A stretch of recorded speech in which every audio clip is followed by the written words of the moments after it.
안녕하십니까. 석세스 칼리지 사이먼 박입니다. 오늘은 일본 여행에 대해서 말씀을 드리겠습니다. 제가 오늘 뉴스 검색을 좀 해보니까 올해 한국인 중에서 일본으로 여행 가신 분이 거의 뭐 700만 명에 이를 거라는 그 신문 보도 자료를 봤습니다.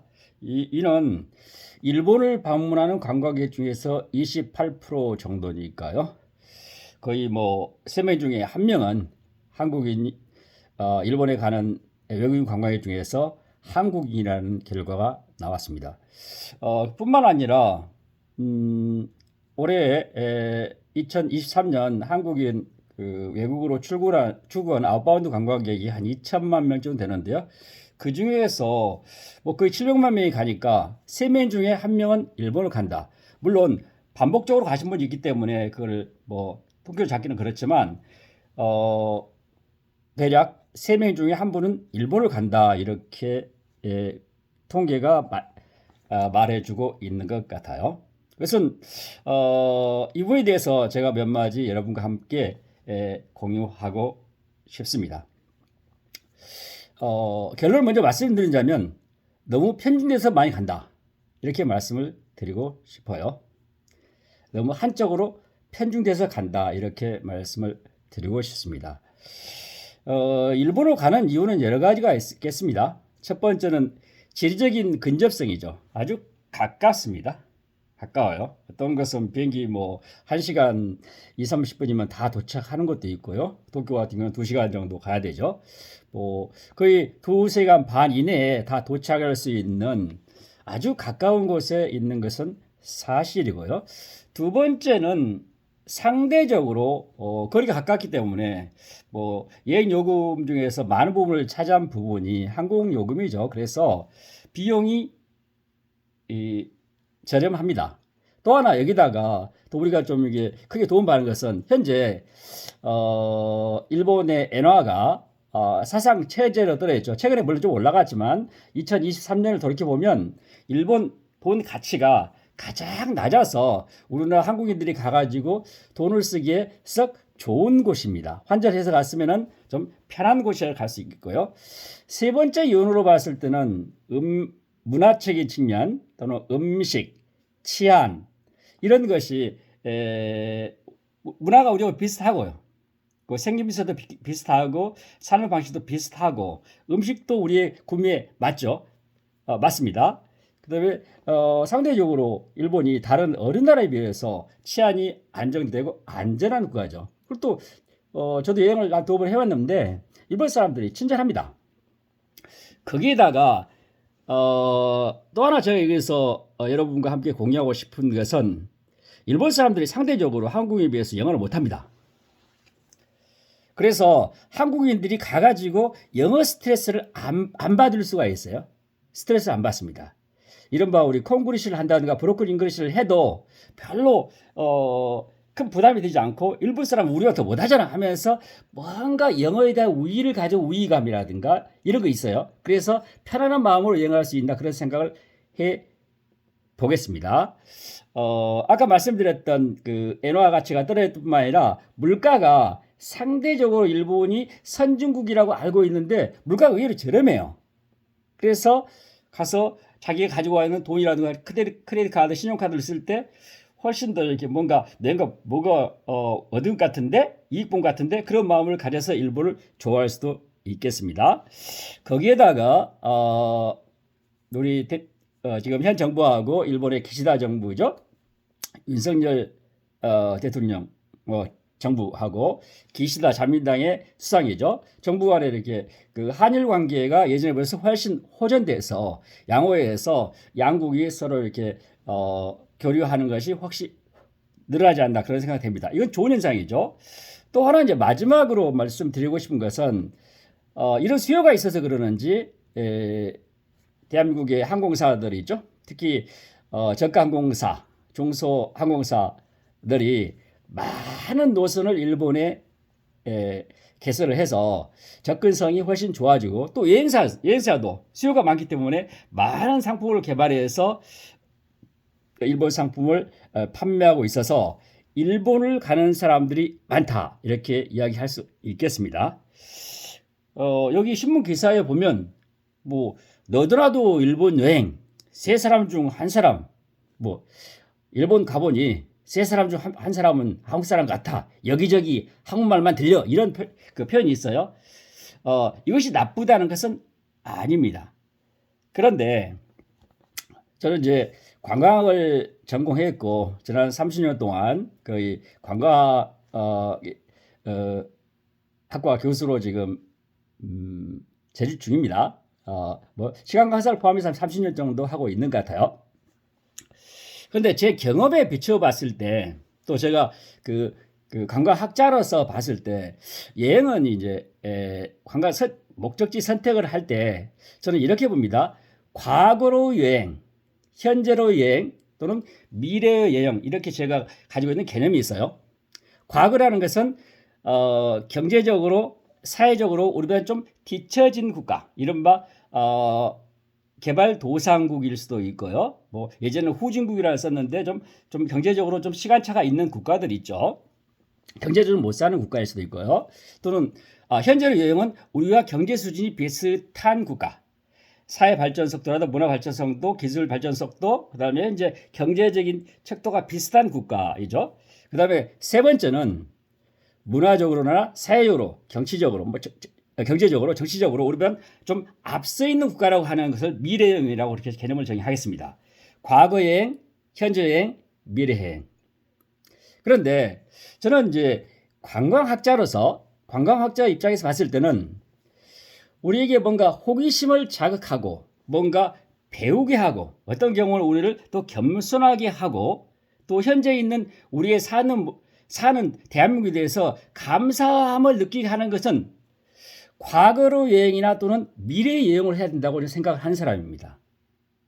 자, 쉽게 표현하면 우리와 비슷한 수준의 또는 우리와 비슷한 문화를 가지고 있는 우리와 비슷한 사회 구조를 가지고 있는 또는 우리와 좀 피부색이 다르다든가 언어가 다르다든가 등등 뭐 우리가 뭔가 상이하 국가를 가야만이 우리에게 뭔가 색다른 자극이라든가 호기심을 불러일으켜서 뭔가 색다른 것을 배우고 올 수 있는 기회가 되지 않는다고 생각합니다. 예를 통해서 그런 측면에서 일본은 우리와 너무나도 유사합니다. 경제력도 비슷하고요. 생활 모습도 비슷하고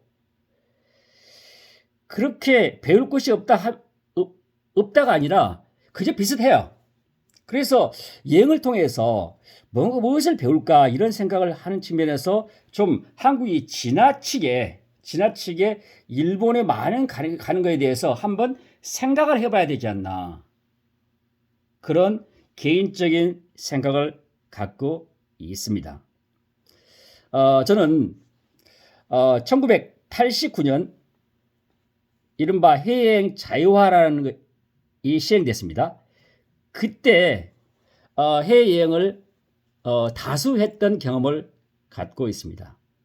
제가 현재의 모습, 현재 살고 있는 제 모습이나 제 삶의 계적에 크나큰 영향을 줬던 것은 해외에 갔던 것 같아요. 1989년, 90년에 해외여행을 다수 해봤던 경험이 있습니다. 제가 중간쯤에 설명드렸던 과거로 여행, 현재 여행, 미래 여행과 연관시켜 말씀드리자면 제가 여행했던 것은 그 당시에 미국, 유럽, 남태평양, 호주, 뉴질랜드, 뭐 피지를 포함해서 남미, 아시아 국가, 뭐 등등을 여행을 많이 해봤습니다. 그때 제가 말씀드렸던 과거로 여행을 했던 곳이 있었어요. 그 당시에 우리보다 훨씬 못 살았던 태국, 뭐 피지, 또 남미의 페루, 아르헨티나 뭐 이런 국가를 가본 적이 있었습니다. 그때 제가 그 국가에 가서 느꼈던 것은 대한민국 감사합니다. 고맙습니다. 그걸 느꼈습니다.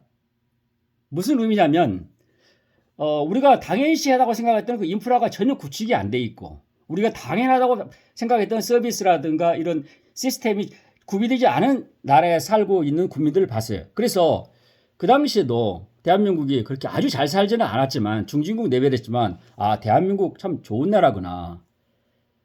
그래서 국가에 감사했고 사회에 감사했고 그 당시에 세계 시장을 개척했던 여러 기업들에 대해서 고마움을 느꼈습니다. 반면에 제가 미국을 가고 유럽의 국가 미국 갔을 때 제가 깜짝 놀랐던 것은 미국은 미래 여행이었죠. 국가가 대단히 컸고 그 당시에 미국의 그 공항의 인프라를 보였을 때 대한민국보다는 너무나 잘 돼 있어서 야 이런 나라가 있구나. 고속도로라든가 등등 모든 인프라 구조가 잘 돼 있었고 사회 전체 시스템이 잘 돼 있어서 배울 것이 많구나. 우리 열심히 공부해야 되겠나. 그런 자극을 받기도 했습니다. 또 하나 개인적인 예를 들면 제가 그 당시에 89년인가요? 90년 초 같은데 프랑스 아니고 스페인의 남부지역에 코스타 데 솔이라고 간 적이 있습니다. 코스타 데 솔이라고 있습니다. 거기에 마르베아라는 곳에 가서 저희가 1박을 했었는데 거기 그날 마침 금요일 날 저녁이었어요. 그래서 금요일 날 저녁에 부두에 나와 보니까 거기에서 파티를 하는 모습을 봤습니다. 그 파티하는 모습을 봤는데 큰 요트 있죠? 크루즈 요트를 갖다 놓고 거기서 그 당시에 제가 설명을 들어봤는데 그리스에서 만든 요트를 갖다가 선주에게 키를 주면서 그래서 파티를 하는 모습을 턱시도를 입고 모습을 봤습니다. 유럽의 부자들은 이렇게 살구나. 그 당시에 대한민국은 이랬습니다. 마이카라고 해서요. 마이카, 마이하우스 집이 있으면 뭐 잘 사는 거고 자동차 있어. 그 당시 스텔라라고 있었습니다. 스텔라 오늘날에 현대자동차 만드는 차는 어마어마한데 그 당시에는 그냥 함석판처럼 만든 차였어요. 그런 차만 가지고 있어도 부자라고 뭐 이렇게 자랑하고 그럴 때였는데 마이카 시대 내 차를 가지고 있다. 그런 시대였거든요. 그런데 유럽의 부자들은 자동차뿐만 아니라 어마어마한 자동차뿐만 아니라 요트를 가지고 있는 사람도 있구나. 이것을 즐기는 사람들이구나 하면서 겸손해져 있구나. 내가 열심히 공부해야 되겠구나. 이런 자극을 받은 적이 있습니다. 그래서 저는 개인적으로 과거로 여행을 갔을 때는 국가에 대한 감사함 또 미래 여행을 했을 때는 내가 지금 현재 있는 위치에 만족하지 않고 뭔가 도전을 하고 더 노력을 해야겠다는 그런 결심을 갖게 하는 그런 계기가 되었습니다. 이런 측면에서 저는 개인적으로 관광학자로서 보다도 유튜브를 하는 사이먼 박으로서 가능하면 젊은이들이 일본을 가지 말라는 것은 아닙니다. 또 제가 사이먼 박 선생 내가 돈 벌어서 여행 가는데 사이먼 박 선생 왜 이야기하세요? 이렇게 하신 분이 계실지 모르겠는데 가능하면 시간을 내기도 쉽지 않고 비용을 들이기도 쉽지 않습니다. 그런데 그런 소중한 기회를 그냥 흘려버리지 마시고 가능하면 뭔가를 얻을 수 있는 뭔가를 의미를 찾을 수 있는 가치를 찾을 수 있는 여행을 한다면 우리가 비슷한 일본 여행보다는 과거의 여행 또는 미래 여행 저는 중국도 괜찮습니다. 중국, 베트남, 라오스라든가 인도네시아 이것은 과거로 여행이 될 수 있어요. 중국은 물론 우리가 못 산다는 것은 아닙니다. 그런데 새로운 시작이라 우리가 다른 점이 있어서 또 미래 여행은 큰 미국, 유럽의 국가 이 등등을 가가지고 우리보다 앞선 것을 뭔가 배우겠다는 그런 자세를 가지고 그런 마음을 가지고 여행 목적지를 선택했으면 하는 바람을 가져봅니다. 여러분 제가 좀 논란의 소지가 있는 주제에 대해서 말씀을 드렸습니다. 제가 개인적으로 일본을 싫어한다든가 그렇지는 않습니다. 저는 일본을 아주 좋아합니다. 일본 문화를 좋아합니다. 일본 노래도 아주 좋아하고요. 또 일본어도 일본 사람처럼 구사할 수 있습니다. 저는 일본을 싫어해서가 아니라 우리 젊은이들이 여행 목적지를 선택할 때 가능하면 의미를 찾을 수 있는 목적지.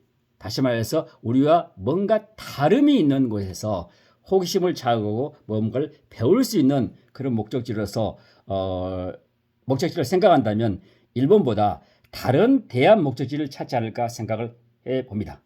감사합니다. 사이먼 박이었습니다.